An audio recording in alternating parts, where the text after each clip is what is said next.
기술교육팀 1회차 교육을 시작하겠습니다. 원래는 선임급만 대상이었는데, 저기 상무님도 와주시고, 책임급님도 와주셔서 너무 감사하고요. 일단, 이제 이 오프라인 교육은 매주 화요일 날 오후 1시 반에서 2시 반, 그리고 목요일 날 오후 1시 반에서 2시 반 이렇게 할 예정이고, 이번 주에는 목요일 날 제가 출장이 있어가지고, 목요일 날 하는 거는 금요일 날 할 거니까, 금요일 날 한 명이라도 있으면 할 거예요. 그리고 이런 식으로 이제 녹화해가지고 뿌릴 건데, 일단 어, 지금 이제 지금부터 하는 교육은 우리 그 사내 교육이에요. 사내 교육. 그래서 전문가용인 거예요. 우리가 일반적으로 막 우리가 고객들한테 교육할 때처럼 막 좀 뭐랄까 시간 때우기용 이런 건 안 하고 핵심만 할 거니까 도움이 될 겁니다. 그래서 지금 그 인사팀이랑도 협의가 됐는데 지금 이 교육을 받으시고 이 교육을 잘 받으시면 국가에 도움이 돼요. 내가 평가할 수 있는 권한이 좀 있기 때문에 도움이 될 거니까 하고 일단 이 교육을 받기 전에 우리 기술교육팀에서 추진하고 있는 그 추진하고 있는 주가 뭐냐면 이거예요. 모르겠어. 자, 보호계정기 필드 엔지니어. 그건 이제 예전 PR팀이 되겠죠. 프로텍션 릴레이 팀. 근데 이제 이 필드 엔지니어뿐만 아니라 그 예전에 엔지니어링 팀도 마찬가지인데 우리가 아, 지금 기능이냐 기술이냐를 항상 논하잖아요. 근데 지금 이제 여기서 내가 이거를 이제 챗 GPT에 물어본 걸로는 기술자와 기능공의 차이는 뭐냐? 예? 핵심은 뭐냐? 그러면 이제 우리가 보호계정이 필드 엔지니어 같은 경우에는 기술자가 되려면 어떻게 해야 되냐? 그런데 뭐 그렇게 따지면 저는 기술자는 맞겠죠. 근데 아직 이제 우리 선임급들 이원상 선임이나 장기상 선임은 아직은 기술자라고 부리기에는 약간 좀 초보예요. 그죠?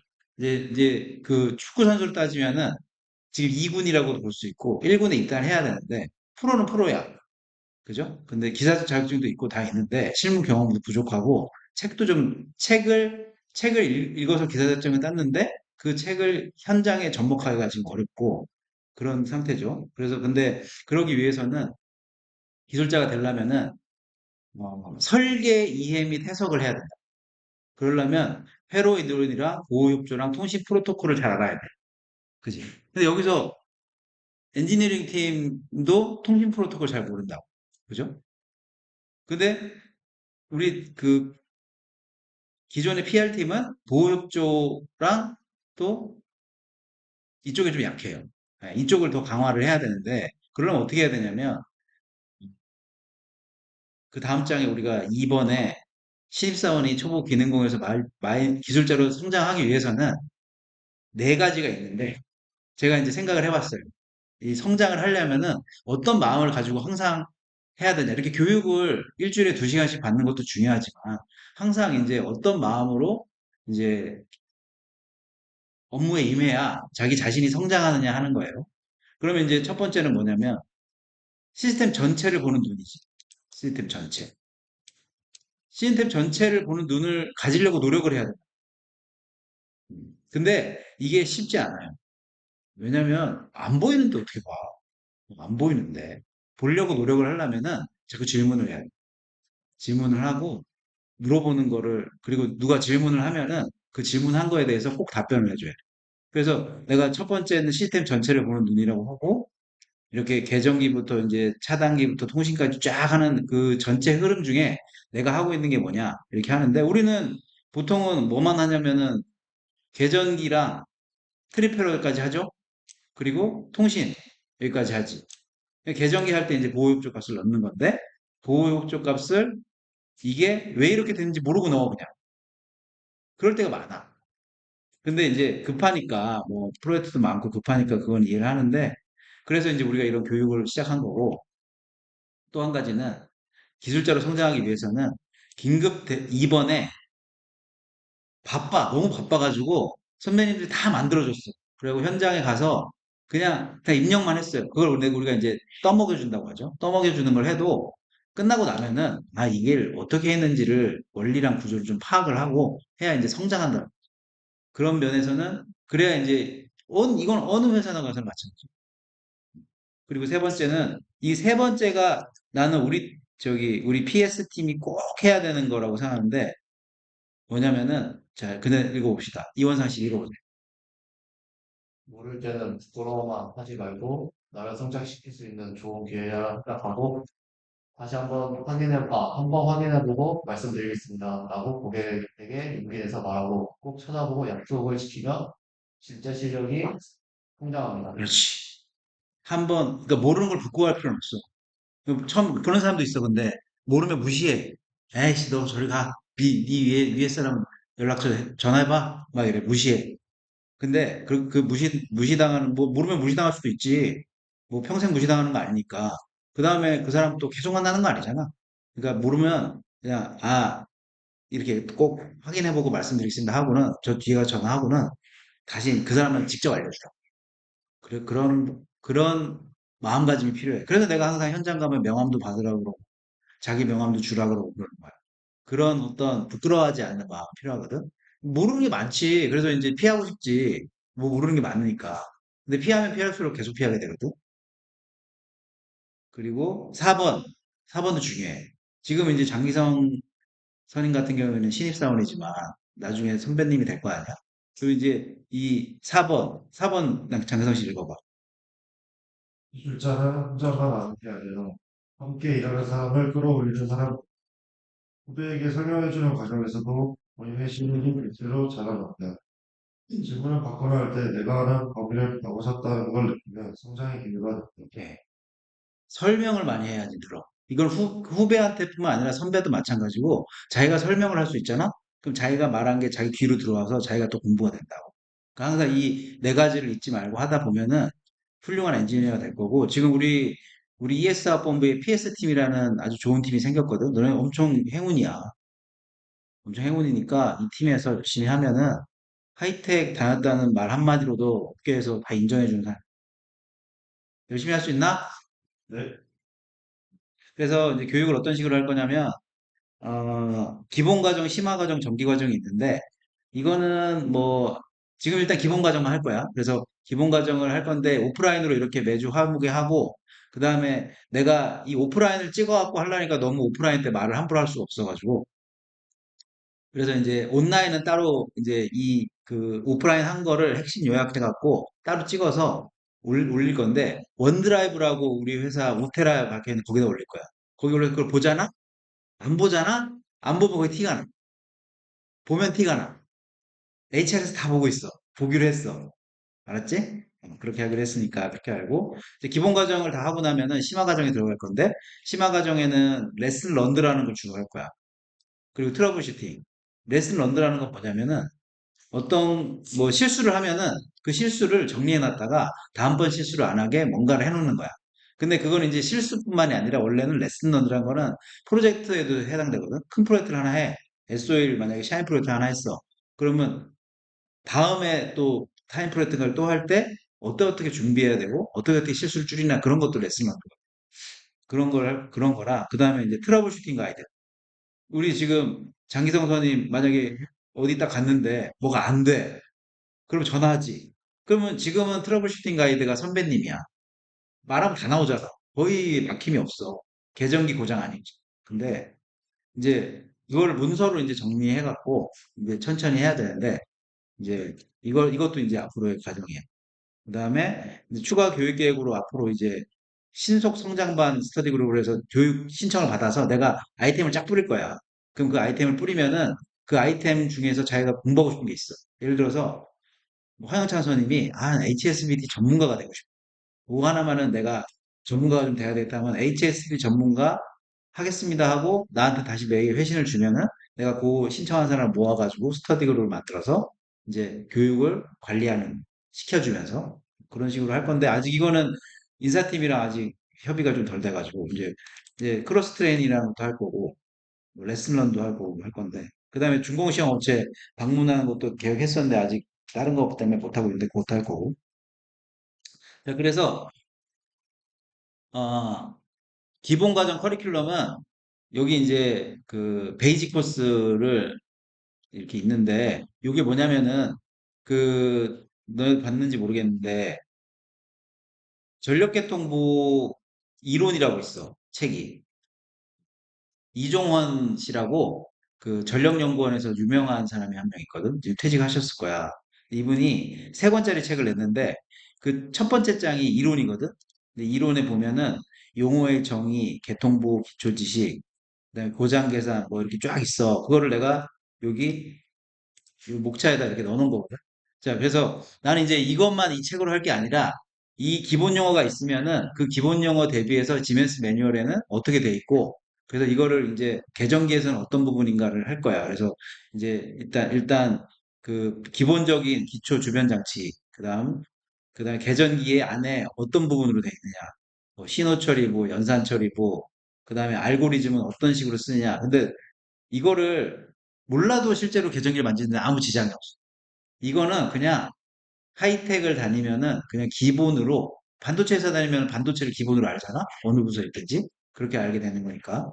그리고 나서 이제 아날로그 보호 계정기의 구조랑 동작 원리를 할 거야.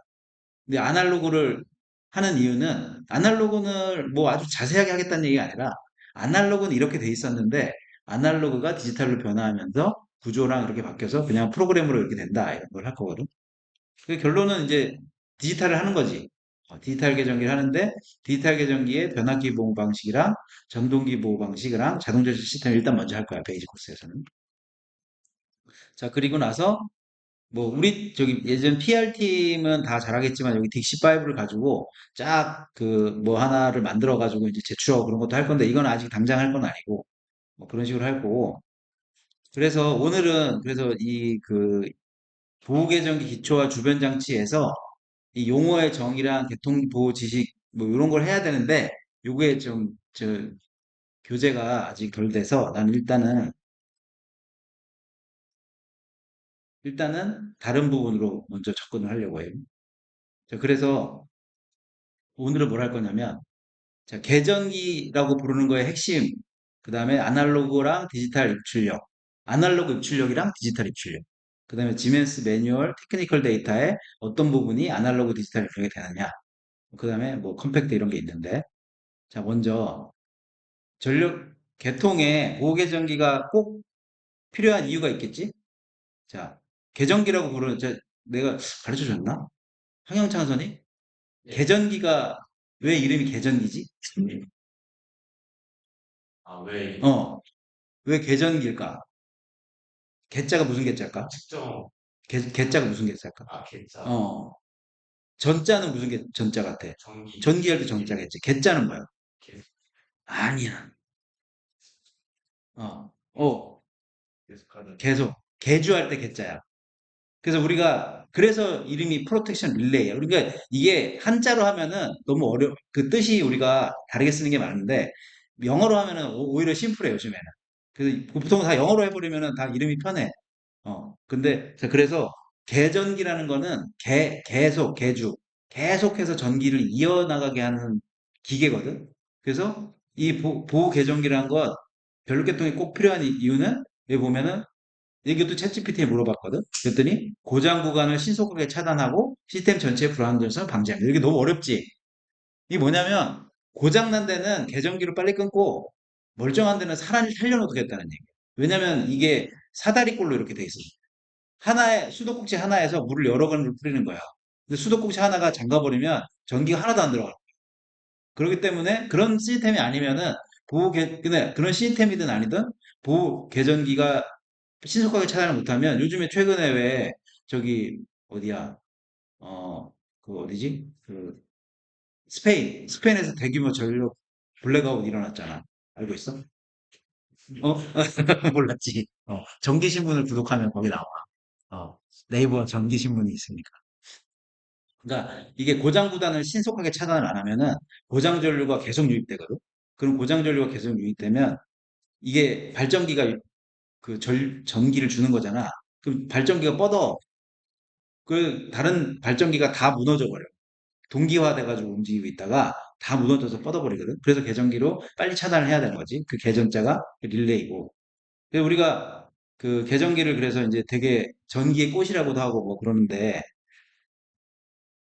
자, 그래서 그런 얘기들은 이제 우리가 일반적으로 이제 그 고객들한테 하는 얘기고, 자, 그래서 이거는 이제 나중에 내가 줄 테니까 읽어보고, 자, 오늘은 뭘 배울 거냐면은, 어, 자, 배전반이 이렇게 있으면은, 요 배전반에서 이 옛날 아날로그 계전기를 디지털 계전기로 바꿨잖아? 그러면 제일 틀린 게 뭘까? 어, 옛날 아날로그 계전기랑 디지털 계전기 제일 틀린 게 뭘까? 이온상선이. 정확한 수치. 수치? 아, 내가 원하는 답은 아닌데?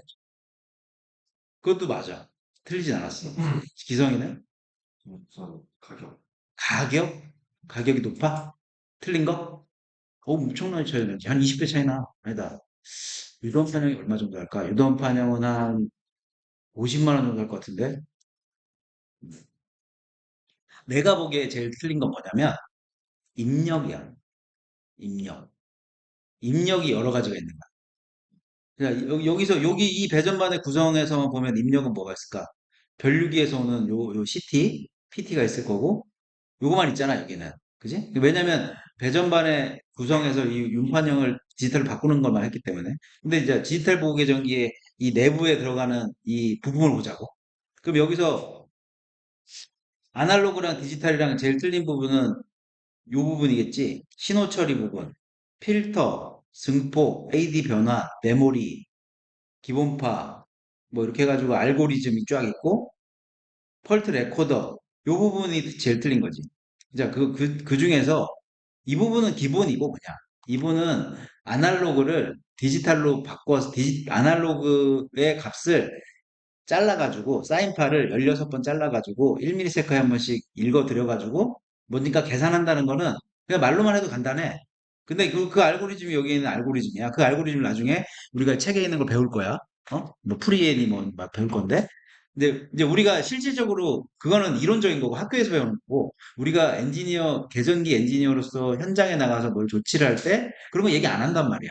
근데 너희들이 실질적으로 필요한 건 뭐냐면 입력과 출력과 아날로그 데이터에 대한 그 이해거든? 그래서 내가 준비한 건 뭐냐면 먼저 이 아날로그 인풋과 그래서 나는 항상 신입사원이 오면은 예전에 어떻게 시켰냐면 매뉴얼에 보면은 테크니컬 데이터 부분이 있어. 자, 테크니컬 데이터 부분 보면은 자, 이거는 5세대 테크니컬 데이터고 요새는 좋은 게 뭐냐면은 테크니컬 데이터 쪽을 잘라가지고 구글 그 매뉴얼 번역기에 넣으면은 한글로 해준다? 자, 여기 보면은 이렇게 아날로그 인풋 해가지고 있고 BI가 있고 서플라이 볼테이지 있고 BI 있고 BO가 있지? 이것만 읽어보라고 내가 했어. 근데 얼마나 힘들었겠어. 아무것도 모르는데 이걸 읽어보면 뭐 아냐고. 한글로 번역해. 한글로 번역했어 이렇게. 그럼 한글로 번역한 거 읽어보면 아냐고. 잘 모르잖아. 그지 영찬아? 이거만 보고 어떻게 알아? 알 수가 없지. 그래서 내가 근데 이 부분을 먼저 공부하고 보호 기능을 공부를 해야 돼. 왜냐면 이게 보호 기능이란 건 아날로그이든 디지털이든 그 계통을 보호하기 위한 어떤 기능은 똑같은 거야. 그 어떤 이걸 이렇게 보호하려면 이렇게 계산해서 이렇게 응동하는 장치를 만들어서 이렇게 출력을 내겠다 하는 거는 아날로그랑 디지털이랑 똑같아. 보호 기능은. 근데 우리가 이제 거기에 이제 추가해가지고 보호 기능의 어드레스가 어떤 건가 하는 거는 이 디지털 입출력이랑 통신을 다 이해하고 한다면 해도 상관없거든. 이거를 간단하게 먼저 해야 돼. 그래서 나는 이제 어떻게 할 거냐면 자, 요 사진은 4세대 계정기를 뜯은 거야. 내가 원래는 오늘 이걸 한번 졸리니까 밥 먹고 실제 뜯어보려고 했는데 굳이 뭐 그럴 필요는 없어. 다음에 어떤 기회를 가지고 요거는 4세대 계정기의 기판 두 장이야. 요 앞에 있는 걸 뜯은 거야.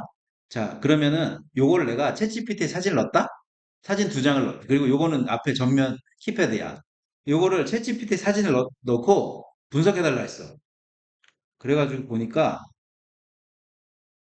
얘가 어떻게 해줬냐면, 여기다 놔야 돼. 얘가 어떻게 해줬냐면, 이렇게 나한테 분석해줬어. 단가도 나와. 단가 드립을 해달라 그랬어. 13만 얼마야, 이거 다 합치면.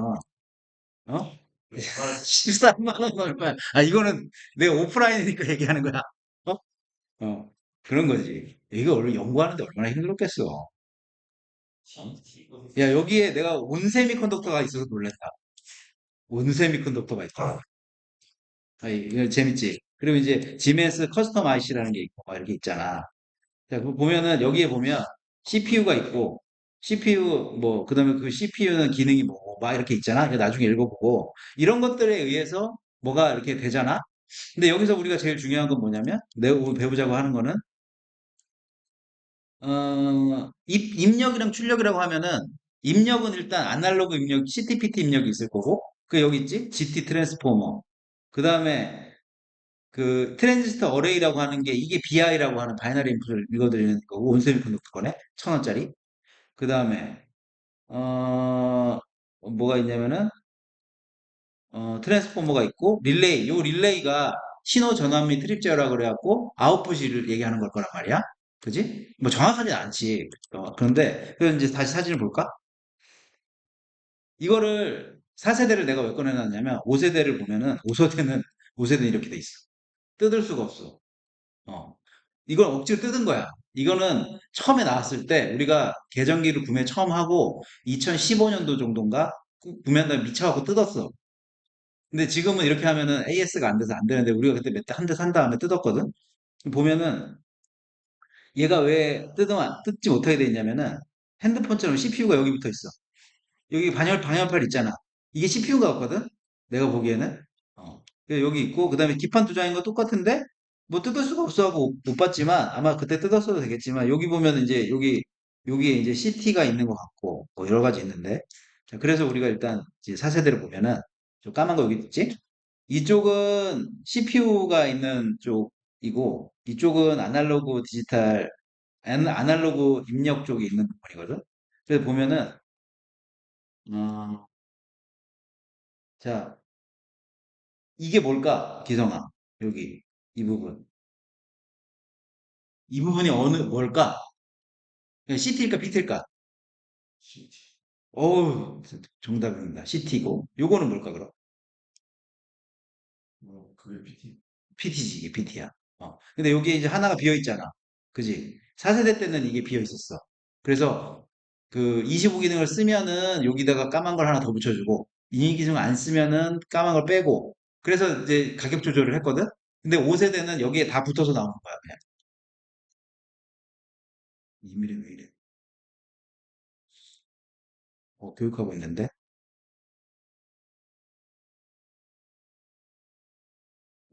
교육하고 있는데? 어, 어. 아니, 나 우리 교육하고 있는데? 왜? 왜? 봤어. 어,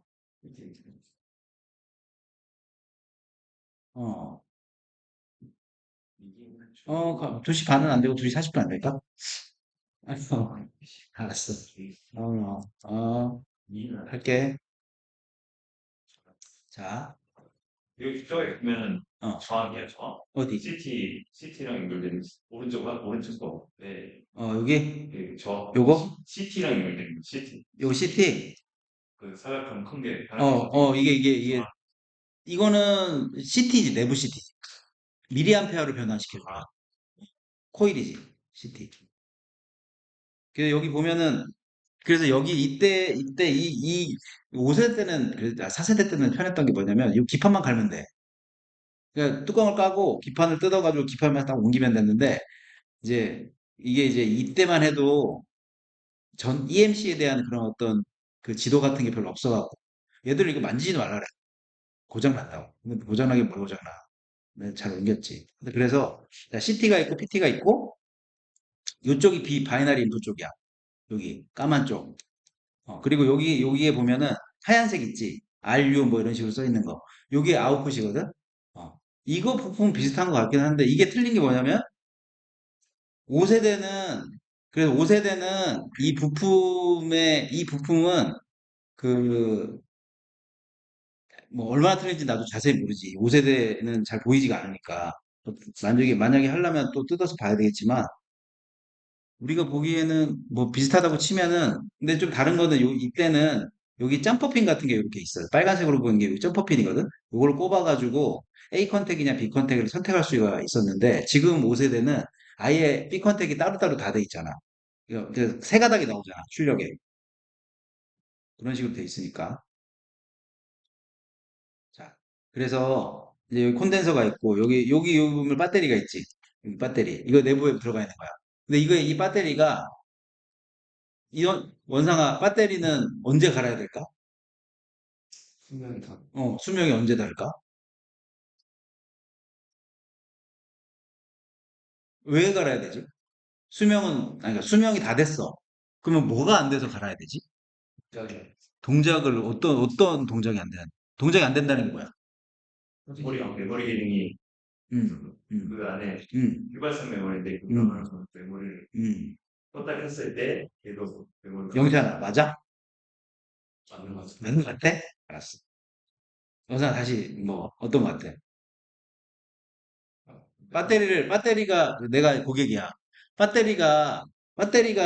배터리를 언제 갈아야 돼요? 이렇게 물어봤어. 그거 어떡할 거야? 성원이 말씀하신 어, 메모리가 휘발성이 어. 이게 날아가지 않는 그거는 배터리 갈아야 될 이유고, 배터리를 언제 갈아야 돼요? 하면은, 수명 어, 15년. 한 10년 정도. 근데 그게 매뉴얼에 써 있는데, 자, 그래서 일단 이제, 자, 배터리가 여기 있어. 근데 우리가 5세대는 너네들 배터리 걸기 쉽잖아. 뒤에 있잖아. 빼기가 쉽잖아. 손전자력이 5 음, 뒤에서 이렇게 딱 빼게 돼 있지. 근데 이제 뭐 5세대든 4세대든 배터리는 매뉴얼에는 10년에 바꾸라고 돼 있고 배터리를 안 바꾸면 어떻게 되냐면 그 DC가 들어올 때는 상관이 없어. 그 DC를 껐을 때 시간이랑 그다음에 그 오퍼레이션 로그랑 펄트 로그를 저장시켜 놓는 메모리를 그 전원을 주는 거는 이 배터리거든.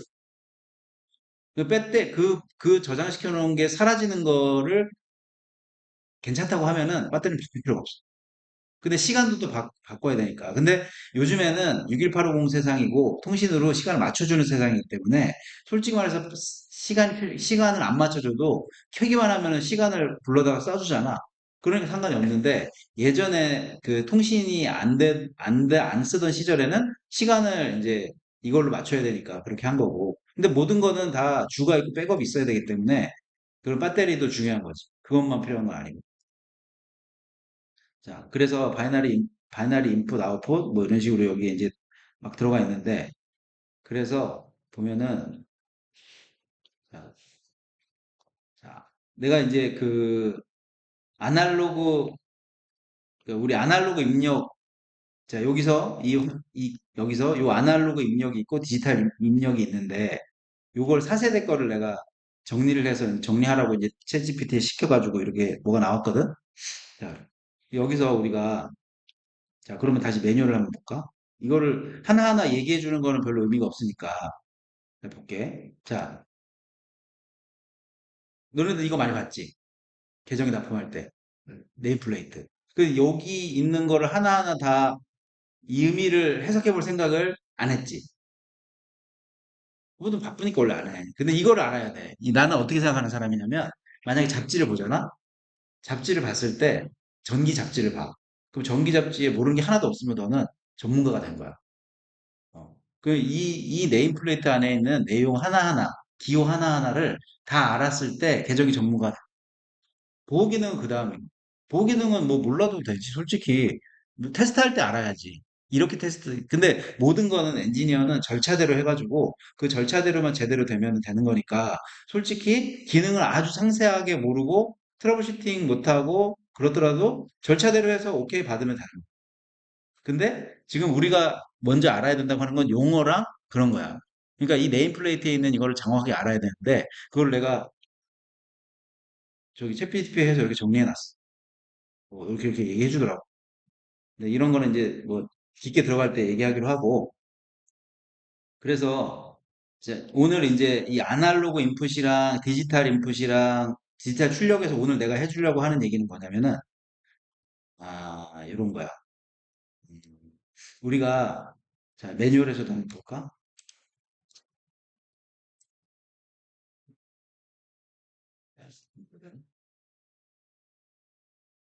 한글로 번역한 것을 한번 보면은, 전격 주파수라고 있지. 그리고 전격 전류라고 하고. 자, 전격이라고 하지, 전격. 전격이 뭐야? 원상아. 딱 맞는 옷 같은 거지. 정확하게 말하면. 그러니까 네가 얘한테 전혀 부담 없이 힘을 쓸 수 있는 뭐 그런 거? 계속적으로 움직여도 전혀 부담 없는 뭐 그런 거라고 쉽게 설명하면 그런 거겠지. 근데 얘는 그래서 만약에 전격 주파수가 60Hz인데 50Hz를 세팅했어. 그럼 어떻게 될까? 어? 어떤 현상이 일어나지? 왜 그렇게 하면 어떻게 우리가 60Hz 계통 우리나라는 60Hz 계통이고 뭐 일본에는 50Hz도 있고 미국 뭐 그런 유럽 가면 50Hz고 막 그러잖아. 60Hz인데 50Hz 세팅했어. 그럼 어떤 현상이 일어날까? 뭐지? 노이즈? 노이즈 아니지. 기성이는 즐거워. 신호가 튄다고? 동작을 안 해. 원래는 4세대 때는 동작을 안 했어. 근데 5세대는 하더라고. 똑 떨어져 갖고 60Hz, 50Hz 다 하더라고. 세팅은 상관이 없어. 계산만 하더라고.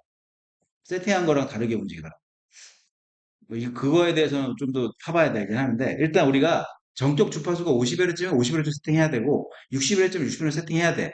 왜냐면, 보통은 50Hz를 읽어드리려고 하거든. 60Hz가 들어와. 근데 50Hz로 막 들어와. 그러면 보호를 거부한다. 그러니까 어떻게 되냐면, 주파수 계정이 같은 경우에는 20에서 80Hz까지 보호하거든. 근데, 일반적인 OCR 계정이 같은 경우에는 53Hz에서 67Hz까지만 보호하도록 옛날에 설계되어 있었어요. 4세대 때는. 근데 그런 건 매뉴얼에 자세히 안 나와. 그냥 더 심화 과정으로 한 라인에 물어봐야 나와. 그러니까 그런 것들을 니들이 잘 모르는 거지. 이거를 이렇게 하면 어떻게 되지? 이걸 잘못해서 생각하면 어떻게 되지? 이런 걸 알아야 되는데, 근데 그거 몰라도 엔지니어 하는데 문제가 없어. 근데 내가 그래서 그걸 교육시키면서 얘기해 주는 거야. 그리고, 자, 그 다음에 이제 전격 주파수가 있고 전격 전류가 있잖아? 그럼 우리는 전격 전류를 5A로 보통 세팅하잖아. 왜냐면 CT를 5A짜리 쓰니까. 근데 이걸 1A로 세팅하면 어떻게 되지? 우리 계정기에 500대 5인데 500대 1로 세팅했어. 그럼 어떻게 될까? 진짜. 왜 고장 나지? 어, 세팅하고 어, 혹시 좀 차이가 나니까. 그거는 왜 그러냐면 우리가 이 코일이 있잖아. 이 코일. 4세대 때는 여기 보면 점퍼핀이 있지. 이 점퍼핀에 따라서 1A용이 되기도 하고 5A용이 되겠어. 그럼 1A용으로 바꿨다는 거는 뭐냐면 더 코일을 많이 감아놓은 쪽으로 옮겼다는 거야. 그 5A로 바꿨다는 거는 덜 감은 거고. 근데 그거에 따라서 얘 용량이 어떻게 차이가 나냐면 여기처럼 차이가 나.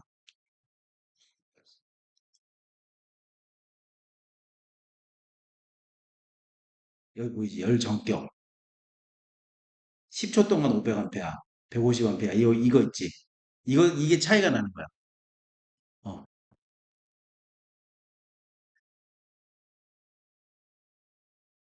짬파패드를 바꾸는 거에 따라서. 어. 그러니까 우리가 그, 그러니까 그 작게 아예 받아들이도록 설정을 해놓으면 그 작게 받아들이는 거에서 견딜 수 있는 시간이 있고 크게 받아들일 수 있는 데서 견딜 수 있는 시간이 다르다는 거지. 그래서 지금 여기서는 자세히 지금 얘는 20A를 연속으로 받아들이는 거는 문제가 없어. 5A일 때는. 잠깐만. 1A일 때 틀리나? 요거 내가 다시 정리해서 다시 알려줄게. 어쨌든, 자, 지금 내가 얘기하려고 하는 건 뭐냐면, 이 CT의 CT 아날로그 입력에는 최저 범위라는 게 있고 최대 범위라는 게 있는 거야. 어. 그래서 예를 들어서 지금 얘가 만약에 지금 1A로 세팅하면 측정 범위가 100A까지밖에 측정을 못 한단 말이야. 그러면 200A가 들어오면 얘는 어떻게 될까? 그냥 100A까지라고 표현하는 거야. 포화돼 버리는 것처럼. 근데 만약에 우리가 얘는 측정 범위가 5A라면 500A인데 1초 동안만 500A를 흘릴 수 있는 거거든. 그럼 예를 들면 네가 원상이가 시험기로 우리 시험기가 한 상에 36A가 계속 쏠 수가 있잖아. 그러면 그 36A를 그러면 합쳐갖고 64A를 쏠 수도 있잖아, 그지? 100A를 쏠 수도 있지. 다 상 6개를 합쳐가지고. 그러면 얘는 100A를 쏘면 어디서 어떻게 견딜까를 요 데이터에 있는 거지. 데이터는 어디 있어, 지금? 100A 쏘면은 몇 분 걸려? 100A 딱 없네? 10초 동안이니까 150A가 10초니까 100A 쏘면은 한 7, 8초일 거 아니야. 100A를 7, 8초 이상 쏘버리면은 CT가 타버린다는 거죠. 근데 음. 진짜 얘를 100개 오라 500개 올라가면 1차 측이 열 100배 차이 나잖아. 그러면은 만약에 예를 들어서 100A면 20배면은 1차 측에서 100배에서 20배니까 2000A가 1차 측에 흘러갔다는 얘기예요. 음. 하고 그걸 그대로 타고 그러면 1차 측의 CT는 뭐 박살나거나 그 전에 그런 게 그거는 걔네들은 좀 변성 걔네들은 포화가 되지. 그런데 모든 CT는 다 포화가 포화되기 되는데 직전에 이제 계속 보니까 포화가 되더라도 너무 올라가면은 열이 많이 발생해갖고 녹아버리지. 근데 뭐 그 이제 그 원래 지동기형은 뭐 5PT인가 5P 20배에서 20배 5%. 그러니까 기계적 강도가 있고 그 오차가 있는 거고 그 과전류 강도라는 게 또 있는데 계전기용 CT는 빨리 그러니까 늦게 포화하게 하고 지금 우리 디지털 메타 저기 들어가 있는 거 8A 이상 올라가면 포화돼 버리거든. 그건 아주 작은 거에서 애큐러시를 가지기 때문에 그렇고 얘는 작은 거에서는 좀 덜 측정한 다음에 높은 데서 빨리 동작시키게 하려고 하는 거거든. 근데 그거는 이제 그렇게 되더라도 CT를 빼더라도 그래서 CT가 있기 때문에 얘는 탈 일이 거의 없어. 근데 이제 얘가 탈 수 있는 거는 그 계속 전류가 흐르게 뭐 차단이 안 됐다. 그러면 얘도 탈 수가 있지. 그래서 오늘 가르쳐 주려고 하는 거는 이 아날로그 입력 테크니컬 데이터를 보고 우리 계정기가 견딜 수 있는 게 이런 게 있구나라는 걸 알라고 하는 거지. 이거는 이제 전문가적인 교육인 거지.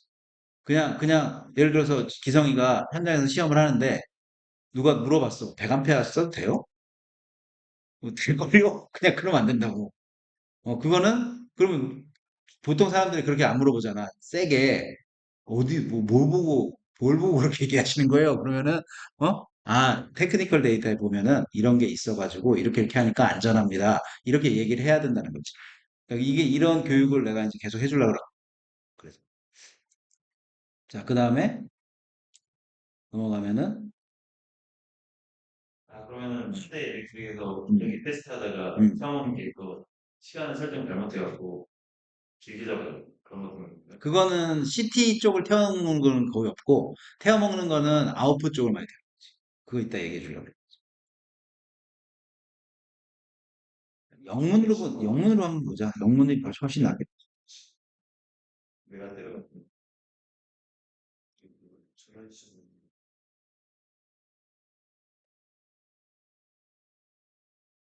이게 지금 그래서 내가 니들한테 강의를 이제 이렇게 해주려고 자료를 모아보니까 어, 매뉴얼들이 이제 그 BIPO CTPT에 대한 매뉴얼이 있고 모델별 매뉴얼이 있어. 그 모델별 매뉴얼은 이렇게 뭐 파리, SK 파리, SS 파로 뭐 이렇게 있는데 이거는 이번 시간에 할 건 아니고 이거는 이 안에 있는 보호 기능만 틀려. 어, 보호 기능만 틀리고 요즘엔 어떻게 됐냐면 유니버셜 릴레이라는 게 나왔거든. 유니버셜 릴레이가 나온 거 알아? 기성아? 못 들어봤지? 이게 뭐냐면은 지멘스 애들이 자, 요렇게를 요렇게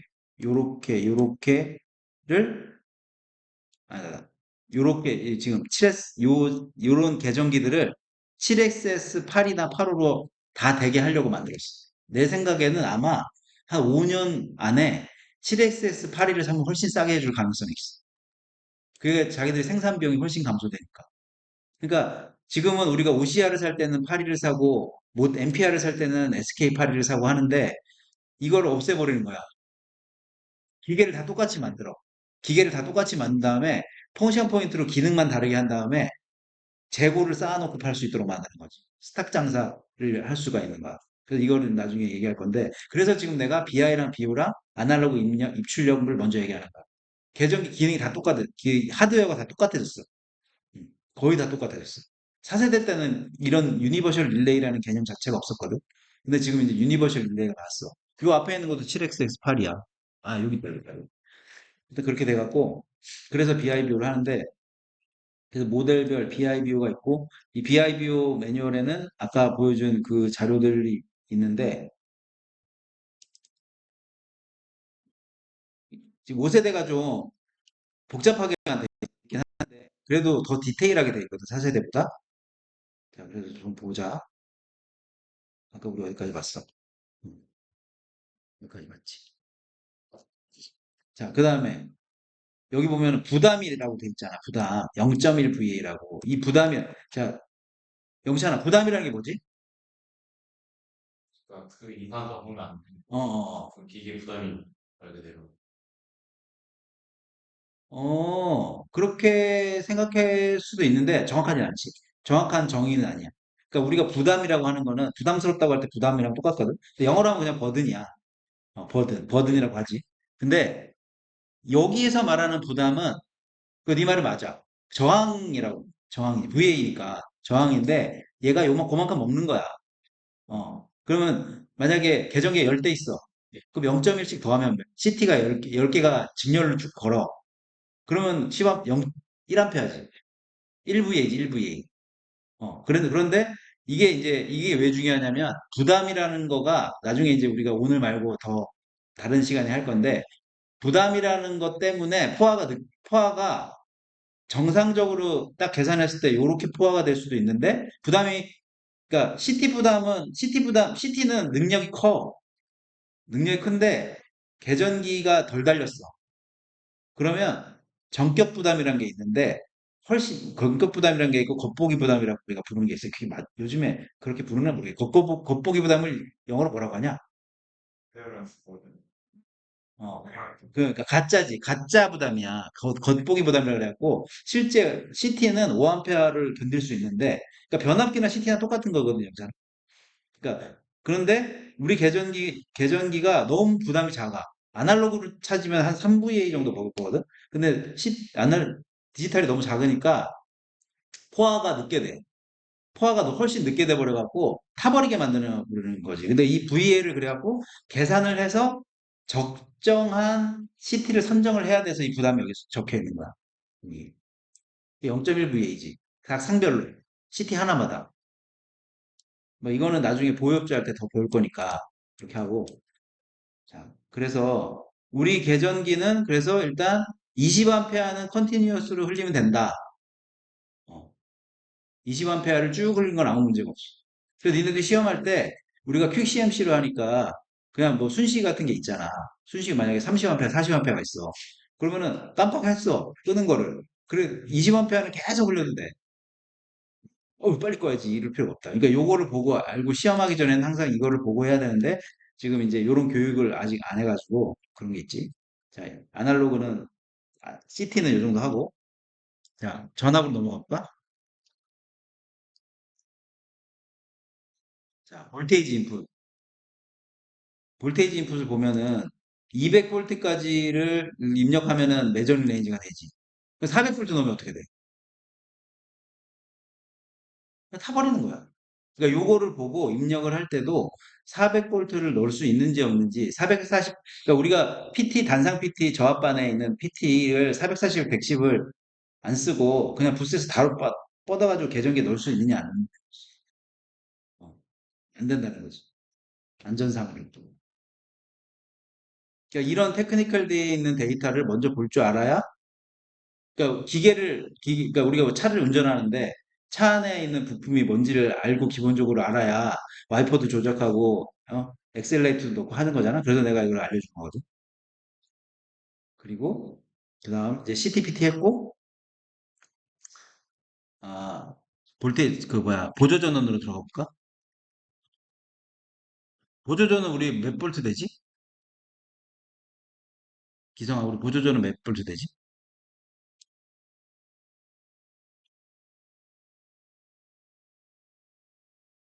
자, 어딨냐? 들어가. 바이너리 인풋.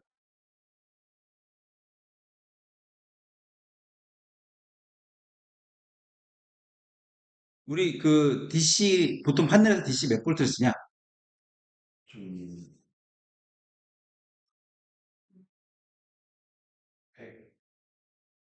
124? 네? 연상아 몇 볼트야? 판넬에 DC가 몇 볼트야? 110이잖아, 그치? 어. 그 DC는 어디서 나와? 기성아, 그 DC는 어디서 나와? 배터리 차저라고 못 들어봤어? 배터리 차저에서 나오잖아. 거기 배터리 차저가 뭐야? 말 그다음에 그대로 했을 때. 그다음에 적극적인 배터리 차저는 배터리를 충전하는 장치잖아. 거기에 DC로 변환하는 충전 모듈도 있거든? 자, 그럼 보통 110을 쓴단 말이야. 자, 그러면 우리가 지금, 자, 뭐, 아날로그 인풋 같은 것도 중요하지만, 오늘 내가 중점적으로 얘기하려고 했던 거는 바이너리 인풋이거든? 바이너리 인풋이 디지털 계정계에서는 제일 중요하다고 보는 거지. 바이너리 인풋이 입력에 DC로 받는 그거고, 요즘에는 뭐까지 나왔냐면은, 통신으로 입력받는 구스 입력까지 있지. 이번에 SOL 가면 로드 쉐딩이라는 걸 하잖아. 그 로드 쉐딩을 구스로 저쪽에 전력 값을 받아가지고 주고받고 해가지고 떨어뜨려 버리잖아. 그런 거 있는데 일단 바이너리 인풋부터 먼저 공부하면 여기서 내가 바이너리 인풋의 어떤 전격 범위나 뭐 이런 거는 여기 읽어보면 되는 거고 보통은 자 어디 있더라?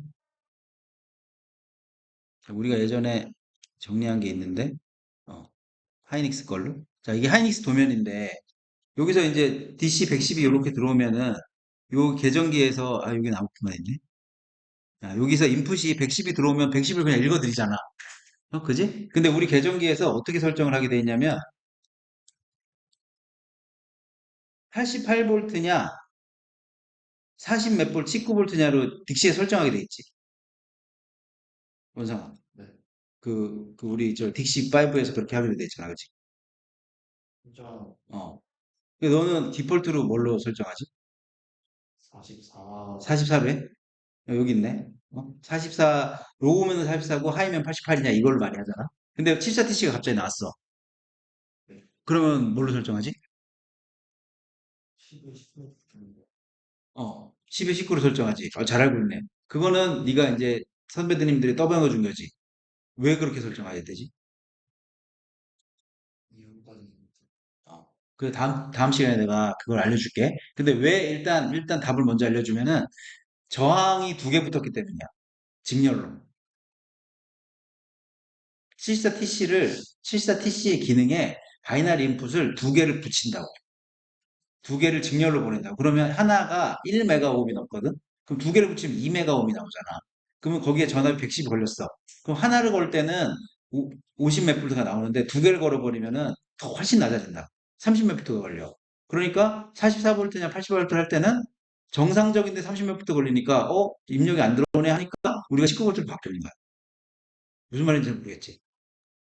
그림을 보면서 그걸 설명해야 되는데 그게 어려운 거야. 자, 근데 내가 오늘 여기서 하고 싶은 얘기 뭐였냐면 우리가 바이너리 인풋이랑 바이너리 아웃풋 중요한데 인풋에서 제일 중요한 건 뭐냐면 그 입력이 얘가 입력이 전압이 탁 들어오면은 얘는 어떻게 읽거든요? 1ms 리솔루션으로 읽거든. 1ms. 다음번엔 그림을 더 많이 첨부해야 돼. 근데 여기서 우리 저기 영찬아 너 그 기억나? 어, 재작년에 헝가리에 조광석 수석이 출장 갔잖아. 가자 안 된다 그래갖고. 그때 그 문제점을 해결한 포인트가 뭐였는지 기억나? 바이너리 인풋 관련된 거였는데. 여기 이거 자세히 시절에 브랜드는 그게 뭐였냐면, 콘덴서 트립 디바이스라는 걸 써서 그렇거든? 여기 내가 콘덴서 트립 디바이스를 해놨는데, 너무 많으니까 찾을 수가 없네.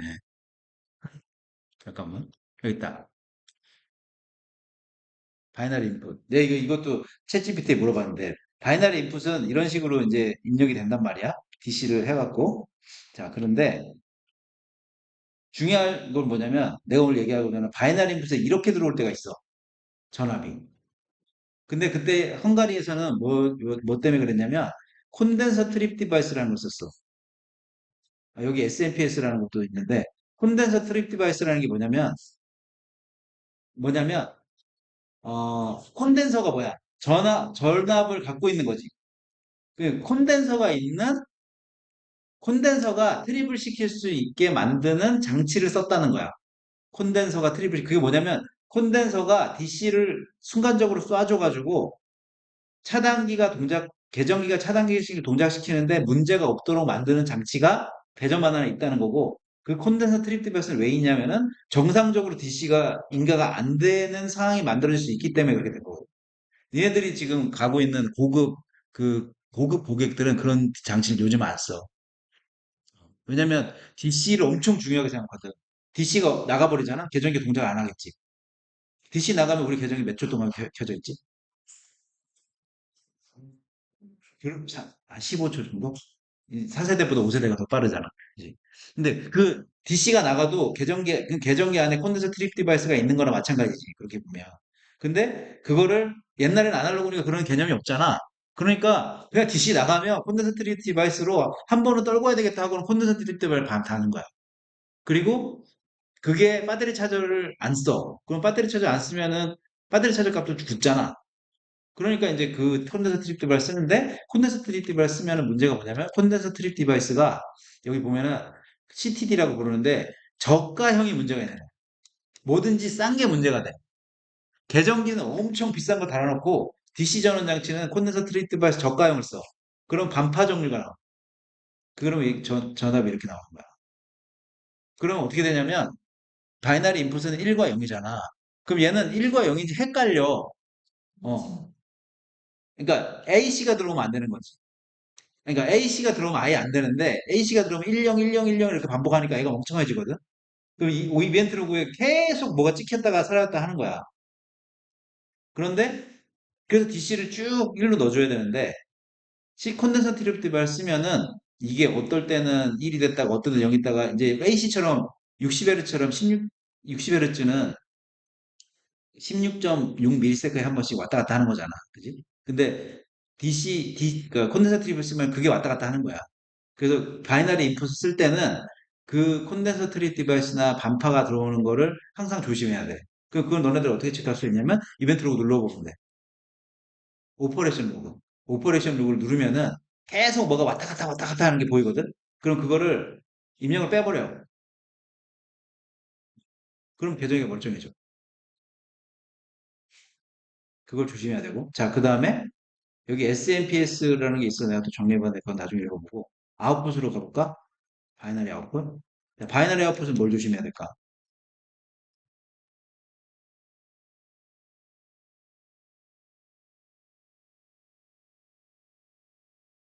그럼 우리가 3년 됐어.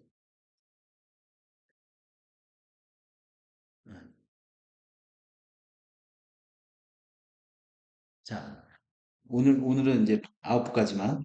자, 바이너리 아웃풋은 여기 보면은 바이너리 아웃풋이라고 있지. 레이티드 커런트가 있어. 바이너리 아웃풋에. 바이너리 아웃풋에 레이티드 커런트가 있다. 기성아 왜 그럴까? 이번에 저 희연이한테 물어봐. 희연아 왜 그럴까? 바이너리 아웃풋에는 왜 레이티드 커런트가 있지? 모르겠어? 영찬이 왜 그럴까? 바이너리 아웃풋에 전압은 있는데 전류가 있어요. 그리고 퍼미시블 커런트 콘택트라는 것도 있어. 1초에 30A. 왜 그럴까? 자, 잘 알려줄게. 차단 용량 때문에. 아웃풋이니까. 간단해. 그래서 저 용량을 넘어서는 뭔가를 하면은 타버리는 거예요. 접점이. 그래서 그 아까 현대일렉트릭 자꾸 한 거는 그것 때문에 그런 거야. 타버리게 만든 거지. 음, 음, 안 하면 살았더니 음. 타버렸는데 맞아, 맞아. 중량이 어, 짧고 어, 맞아, 맞아. 근데 얘는 지금 이 우리가 테크니컬 데이터에서 봤을 때, 얘는 30 밀리세컨드 동안은 250 암페어를 할 수가 있어. 그러면 그 지메스의 튼튼함은 여기서 나오는 거야. 지메스 계정이 튼튼하다는 거는 이 출력 접점이야. 어떻게 보면. 그러니까 모든 기계의 밸런싱도 좋고 고장 잘 안 나. 20년간 달아놔도 끄떡없이 돌아가거든. 근데 거기다가 더 좋은 건 출력이 이렇게 돼 있다. 이걸 출력이 이렇게 세다는 건 뭘 의미하는 거냐면 보조 릴레이가 필요 없다는 거고. 여기 보면은 이 도면에 보면 너네들 바이너리 아웃풋 바깥에 항상 이 보조 릴레이가 이렇게 달려 있잖아. 이 보조 릴레이가 전자석이란 말이야. 그럼 보조 릴레이를 하나 턱 하고 떡 하고 불치려면 몇 암페어가 될까? 아마 5암페어 정도 될 거야. 그리고 우리가 이 보조 릴레이 말고 요 VCB 안에 있는 트리 코일 같은 것도 있거든. 이 트리 코일을 탁 동작시키는 거를 보통은 계전기가 보조 릴레이를 동작시키고 보조 릴레이가 트리 코일을 동작시키거든. 근데 요즘에 그렇게 안 하고 계전기가 바로 다이렉트로 들어간다.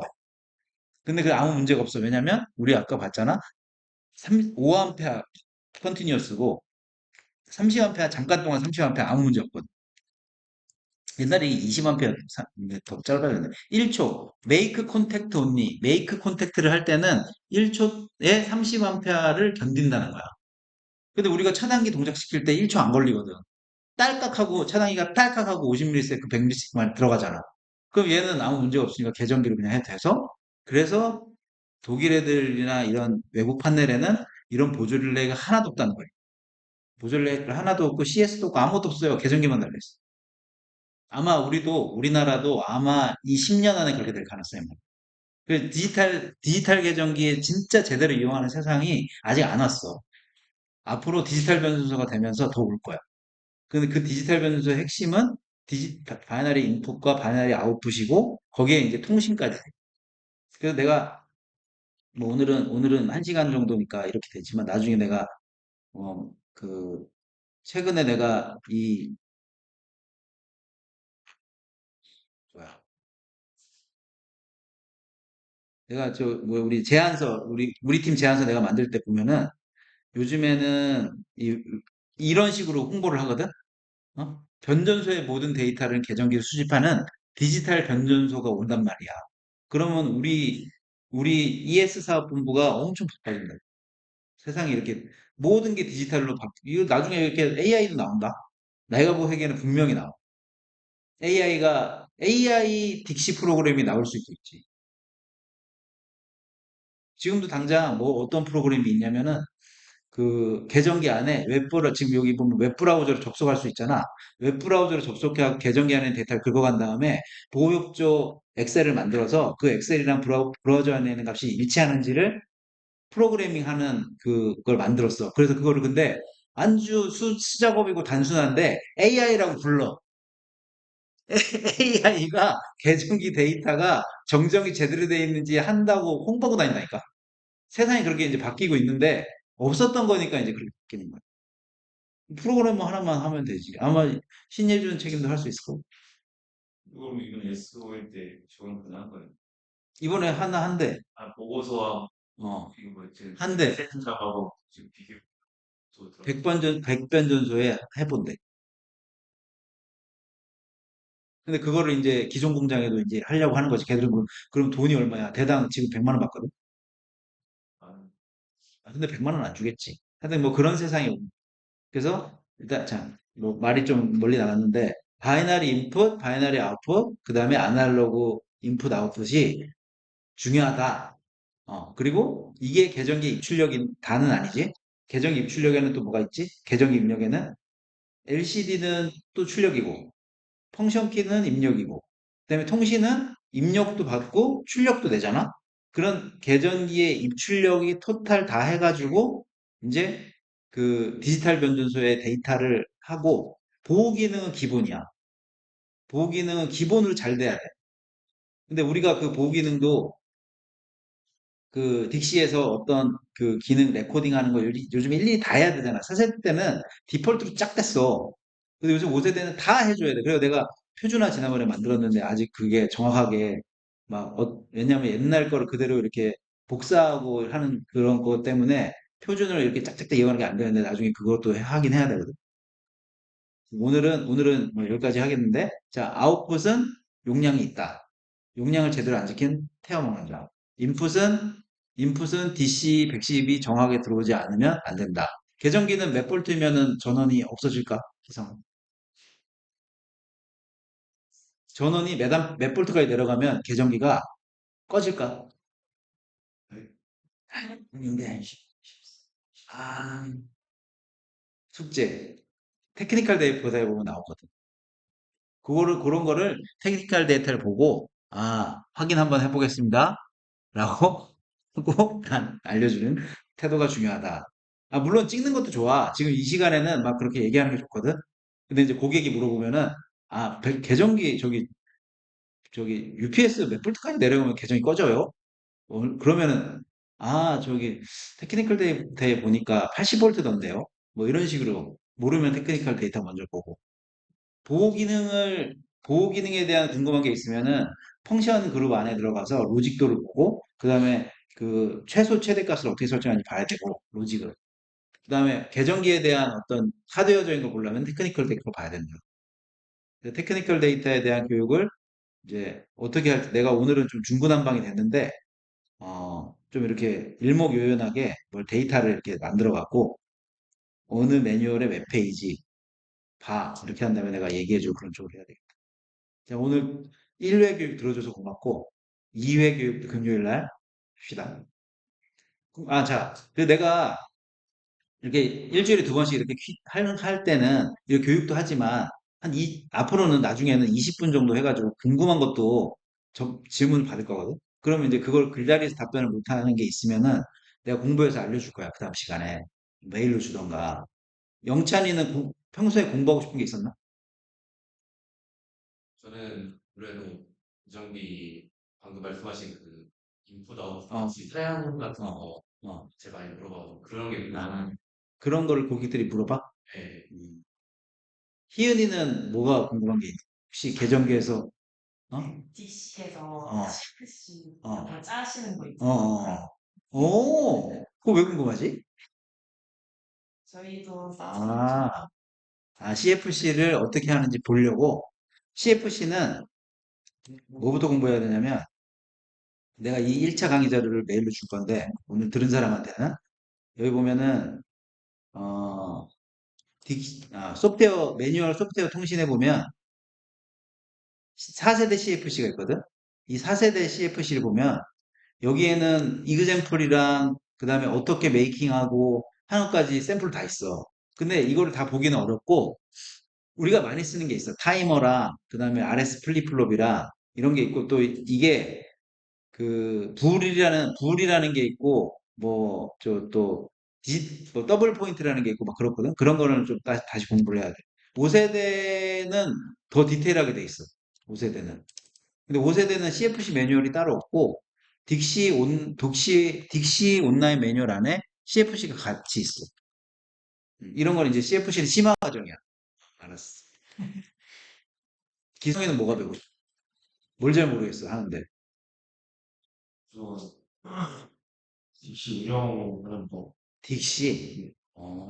딕시의 메뉴별로 어떤 구조로 되어 있는지를 잘 모르겠어? 매뉴얼 찾아보면서 하고 음, 있지만 음. 지금 좀 세팅 파일이랑 공연이랑 음. 대비하면서 만드는 작업을 한번 설명드리면 좋겠구나. 미스컷 근데 너 이거는 한번 봤어? 우리 유튜브에 보면은 내가 아까 이 보육계획 자료 안에 보면 교육계획 자료 안에 보면 제일 끝에 여기 딕시5 기본교육과정이라고 있거든. 예. 이 안에 엑서사이즈 9번, 10번은 CFC야. 그리고 희은이에 대한 거고, 그 다음에 그 방금 바이너리 인풋 아웃풋 그거 오늘 내가 가르쳐 준 거 같은 건 없어. 좀 자세하게 없고 내가 다시 온라인 강의자를 만들 거고 네가 말하는 그 딕시 전반적인 거는 네가 지난번에 내가 그 숙제 시켜갖고 뭐 만들었잖아. 만들긴 했는데 여기 이게 이제 구조는 좀 다르지만 1번부터 19번 1번부터 7번까지만 봐도 그 비슷하거든? 이걸 본 적은 있냐? 그 유튜브 영상 어, 뭐라고 하셨어? 이거 봤어? 저거는 이게 조광석 수석이 옛날에 녹화한 거거든? 말로 하면서. 이거를, 동영상을 내가 조광석 수석이 한 거 말고도 요즘 지멘스에서 나오는 게 몇 개 있으니까, 그걸 먼저, 뭐, 근데 바빠갖고 안 볼 테니까, 그거는 딕시에 관한 거는 또 나중에 한번 더 하시고, BIBO랑 하드웨어를 먼저 하고, 금요일 날은 또 내가 금요일 날 교육할 것도 준비를 해야 돼가지고, 그건 또 생각을 해봐야 이게 돼. 그거는 체육대회. 안 되는구나. 아싸. 신책임은 통신이 궁금하지? 음, 온라인 테스트, 슈트, 뭐, 음, 음.